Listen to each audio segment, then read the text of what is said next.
ibadah, baik yang berada di gereja maupun saat ini yang sedang mengikuti ibadah online. Kita percaya kalau lawanan Tuhan terjadi bagi kita semua.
Engkau sungguh baik dan sangat baik dan begitu baik dalam hidup kami.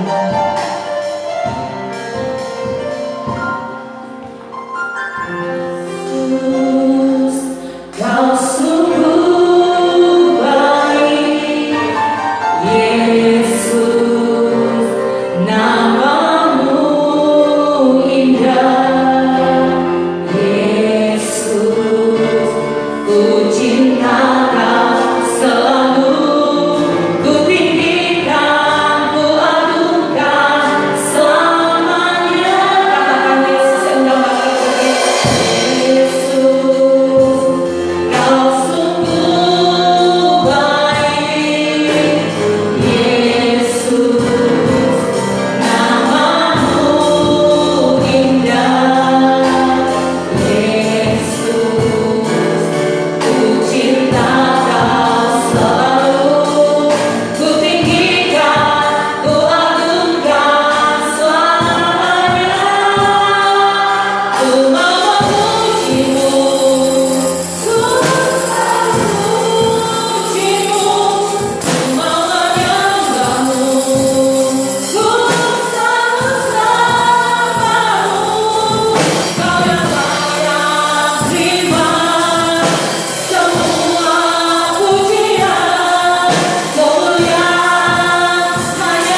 Terima kasih Tuhan buat kebaikan Tuhan. Semua karena anugerah Tuhan. Kami siap untuk memuji, memuliakan, meninggikan nama Tuhan. Yang percaya katakan amin. Berikan senyum meskipun pakai masker, tapi besok bisa tersenyum. Amin. Ada kuasa, namanya Tuhanku menara yang teguh.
Tetap ada sukacita, amin. Kita akan memberikan yang terbaik bagi Tuhan.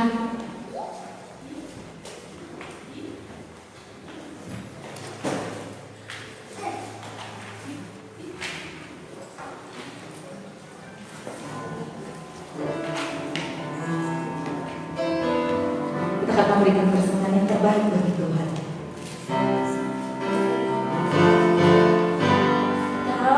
Pernah ku ragu akan kesetiaanmu, kau pegang hidupku sepenuh jiwaku, ku yakin dan percaya kau tuntun langkahku. Yesus kau raja.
Puji nama Tuhan. Kita patut bersyukur pada saat ini kalau kita masih dapat mendengarkan sebagian daripada firman Tuhan. Dalam kuasa Roh Kudus yang menuntun kita untuk kita mengerti akan firman-Nya, untuk kita menjadi pelaku-pelaku dari Dia. Apa kabar Bapak Ibu Saudara sekalian? Luar biasa.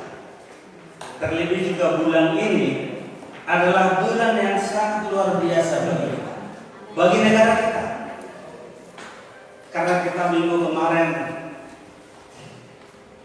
memperingati proklamasi kemerdekaan. Namun dalam memperingati proklamasi kemerdekaan itu, kita diajak untuk mengheningkan cipta. Betapa sulitnya para pahlawan kita yang merebut kemerdekaan sehingga kita dapat berkemenangan hingga pada saat ini. Amin.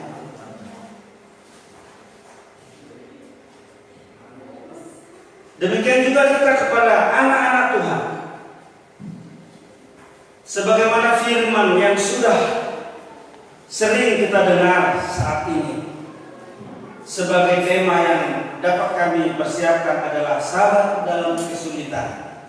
Termasuk suasana saat ini, kita harus sabar kipas-kipas sambil mendengar firman Tuhan. Biarlah Roh Kudus yang memberikan kita kesabaran, karena kita sambil kipas-kipas tidak perlu menggerutu, tidak perlu saling menyalahkan. Kita harus dapat menerima dengan Tuhan. Amin. Bapak Ibu Saudara dikasihi oleh Tuhan, demikian juga firman yang melawat kita pada saat ini. Dikatakan orang sabar melebihi seorang pahlawan. Pahlawan kita telah merebut kemerdekaan. Pahlawan kita telah menang sehingga kita merdeka. Tetapi kita melebihi daripada pemenang. Artinya kita dapat menikmati kemerdekaan saat ini. Lanjutnya dikatakan orang yang menguasai dirinya melebihi orang yang merebut kota. Kalau kita dapat menguasai diri kita sehingga kita dapat berbuat yang terbaik, dikatakan menguasai kota, artinya berarti kita dapat merebut kemenangan dan kita menikmati hasil daripada kota tersebut. Kita baca di Amsal 16 ayat 32.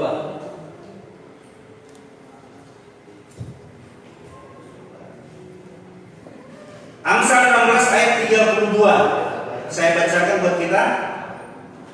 Orang yang sabar melebihi seorang pahlawan. Orang yang menguasai dirinya melebihi orang yang merebut kota. Amin. Ini ada dua bagian yang harus kita perhatikan, yaitu orang sabar dan orang yang menguasai dirinya.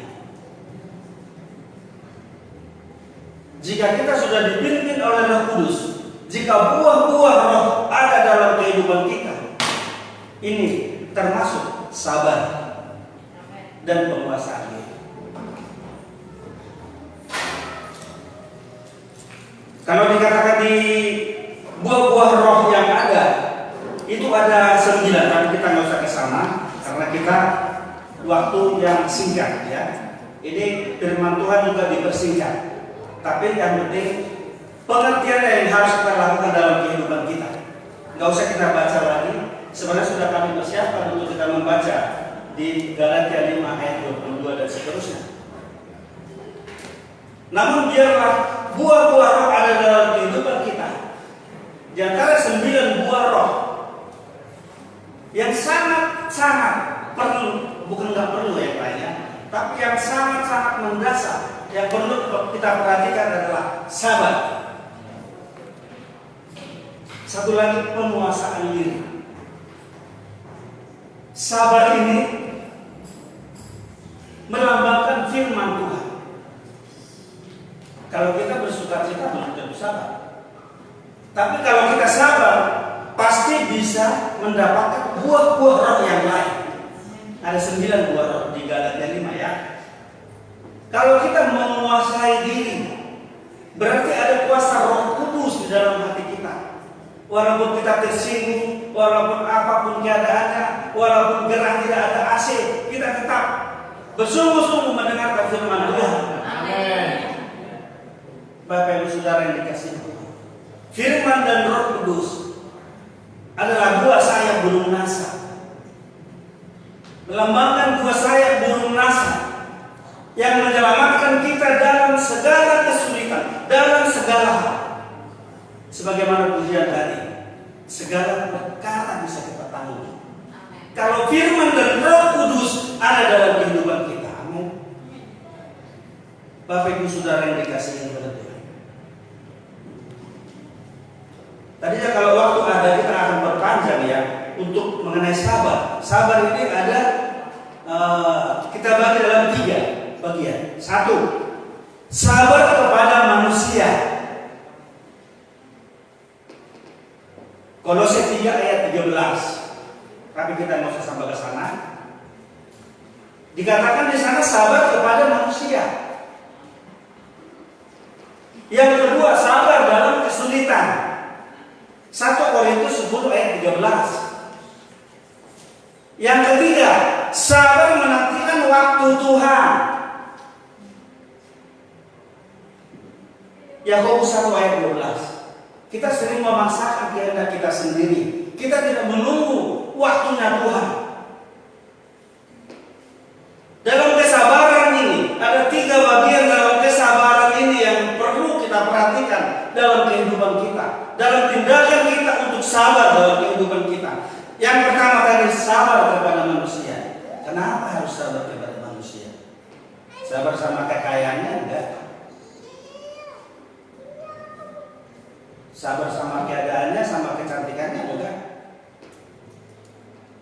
Tapi dikatakan sabar berarti kepada kekurangannya, kesalahannya, supaya kita tidak perlu menghakimi, tidak perlu bersusah payah kita untuk menghadapi dia. Tetapi modal yang utama bagi kita adalah sabar. Sabar menghadapi manusia, itu karakternya, perbuatannya, kelakuannya. Kita tidak perlu bersungguh-sungguh, tidak perlu menghakimi dia.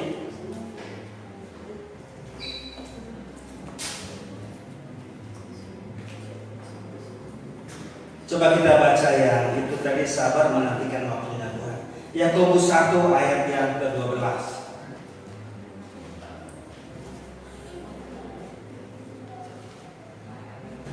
Bisa ditampilkan?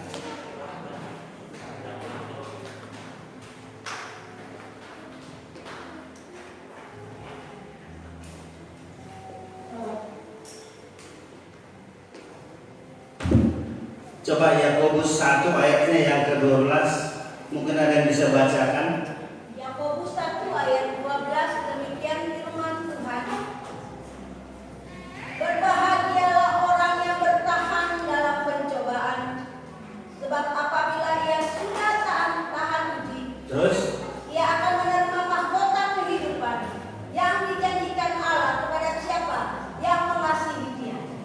amin. Kita harus tahan uji. Dalam seluruh kesabaran kita menghadapi apapun dalam dunia ini, dalam kehidupan kita, kita perlu tahan uji. Dan kita harus tahan uji supaya segala perkara dapat kita tanggung. Hanya di dalam Dia, hanya Roh Kudus yang memampukan kita untuk kita melakukan sabar dan menguasai diri kita, sehingga buah-buah roh itu ada dalam kehidupan kita. Mungkin kita bisa perhatikan ke-9 buah roh, seberapa yang sudah bisa kita dapatkan. Bukan berarti saya memuji atau menghakimi, tetapi coba kita renungkan dalam kehidupan kita. berapa yang sudah bisa saya dapatkan?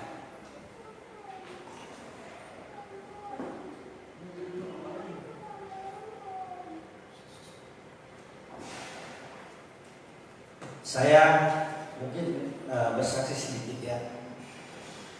Pertama sekali saya masuk di Cikarang, di Hyundai. Pengalaman hidup saya di Hyundai, saya datang ke Cikarang, kawasan industri Hyundai. Saya hanya bermodalkan pakaian yang ada di dalam tubuh saya, tidak punya modal 100 perak. Tetapi saya sabar dengan keadaan saya. Saya pinjam motor dan saya ngojek. Selama 1 tahun saya ngojek di kawasan industri Hyundai. Saya kondisi sudah dalam keadaan bertobat. Tetapi apa yang saya hadapi, Bapak Ibu Saudara sekalian? Kenal motor saya harus ditabrak. Mata keluar itu kata-kata binatang, B1, B2, B3, B4 keluar semua. Kurang asal lu, berani-berani lu datang ke daerah orang, gak pamit, gak apa. Jadi memang saya punya prinsip ya. Saya masuk di daerah orang itu, saya pengen tahu siapa penguasa di daerah itu. Mungkin penguasa dalam arti ya preman di lapangan, karena memang kita di lapangan. Saya tidak temu RT RW enggak. Saya temu siapa yang berkuasa di pasaran ini. Pendek cerita sehingga saya, walaupun saya tetap saya dimaki-maki, tapi saya tetap sabar. Saya ngojek. Akhirnya kepala premannya datang. Batak sini. Sembarangan mau masuk daerah orang. Ya Pak, kamu harus punya KTA, kamu harus daftar dulu, kamu harus bayar. Saya bilang, saya tidak punya uang untuk membayar, tapi izinkan saya, kasih saya waktu. Saya ngojek tiap hari, pasti saya dapatkan, akan saya bayar. Tahun 2002, waktu itu harus bayar 350.000. Boro-boro uang 100.000, 10.000 pun nggak ada dekat. Jadi persyaratan untuk menjadi tukang ojek di kawasan industri harus terdaftar resmi, semua ada KTA-nya. Pendek cerita Bapak Ibu Saudara sekalian, saya selama seminggu saya dapatkan uang 350.000 dan saya menjadi anggota. Setelah saya 1 tahun mengojek di kawasan, saya lihat Pak Haji di jalan itu ya, yang bengkel kita sekarang, di samping pom bensin Hyundai. Ada Pak Haji, dia rapi-rapiin kiosnya. Waktu itu saya sudah dapat mengumpulkan uang 2 juta. Pak Haji, ini mau dikontrakin? Kata Pak Haji, enggak, saya belum tahu tuh mau dikontrak mau dipakai. Ya udah Pak Haji, saya punya uang 2 juta, saya kasih. Saya inginkan ini tempat. Ya, puji nama Tuhan, Pak Haji juga mungkin melihat saya sebagai tukang ojek dan berniat untuk mengontrak kios, membuka tambal ban dan digabungkan sama Pak Haji. Sisanya saya cicil setiap hari. Dan sampai sekarang bengkel kita masih ada. Jadi dikatakan dengan kesabaran, penguasaan diri, saya dapat merebut. Saya dapat merebut daerah itu menjadi ada hasilnya. Saya nikmati hingga saat ini. Dan juga dapat menyerap tenaga kerja. Satu keluarga bisa makan dari sini. Saya juga mendapat hasil setoran dari sini. Coba kalau saya mungkin masih membawa sifat-sifat yang dulu saya orang lapangan. Kalau bahasa preman ini kali lagi kekuatan lain. Dia power ya, kita pun power. Bapak Ibu Saudara yang dikasih Tuhan, semuanya akan bisa kita tanggung, semuanya akan bisa kita dapat kalau kita sabar. Sabar bukan berarti pesimis. Sabar tetapi tekun. Bukan berarti sabar menunggu jatuh dari langit. Bukan sabar menunggu pertolongan orang lain. Benar kita mengharapkan pertolongan orang lain, tapi kita harus mulai. Kita harus ada jalan. Kita harus buka jalan. Tetapi kita tetap bertekun dan berdoa. Kemudian yang kedua tadi, penguasaan diri. Ini juga ada 3 hal yang harus kita perhatikan. 1, menguasai diri terhadap nafsu dan keinginan daging. Jangan sampai karena kita tidak bisa menguasai diri sehingga apapun kita korbankan oleh karena makanan. Seperti tadi, karena saya butuh makan, saya korbankan teman saya, atau saya cari preman untuk melawan mereka.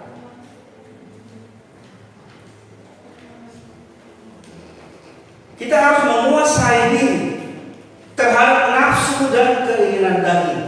Jangan karena persoalan makanan kita jadi meninggalkan Tuhan. Banyak yang sudah kita dengar tokoh-tokoh Alkitab seperti Esau yang menjual hak kesulungan oleh karena makanan. Karena dia tidak dapat menguasai dirinya atas keinginannya, keinginan daging. Kita lihat Simpson, terkenal orang yang kuat, bisa runtuh sama perempuan oleh karena tidak dapat menguasai diri di dalam keinginan daging. Yang kedua, penguasaan diri terhadap keinginan berkuasa. Dan yang ketiga, penguasaan diri terhadap keinginan untuk dihormati. Kita sebagai milik Kristus, sebagai orang-orang percaya, tidak perlu gila hormat, tidak perlu ingin supaya dilihat orang, wah, supaya kita menguasai di salah satu bidang. Tetapi dikatakan tadi pujian kita, apapun perkara bisa kita tanggung kalau kita dituntun oleh firman kebenaran dan Roh Kudus. Amin.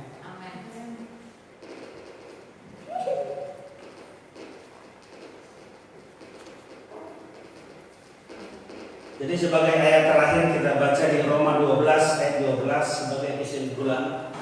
Ibu, kita persingkat firman Tuhan. Roma 12 ayatnya yang ke-12. Mungkin ada yang bisa bacakan. Roma 12 ayat 12. Bersukacitalah dalam pengharapan, sabarlah dalam kesesakan, dan bertekunlah dalam doa. Amin. Apapun keadaan kita saat ini, kita tidak perlu menggerutu. COVID-19 ini membatasi segala gerak dari kita, segala ambisi kita, cita-cita kita, apapun yang kita bergumulkan.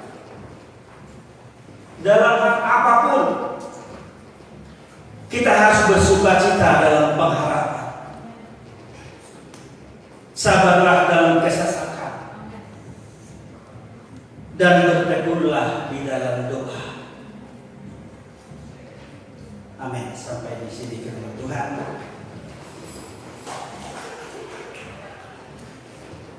Kita angkat satu pujian.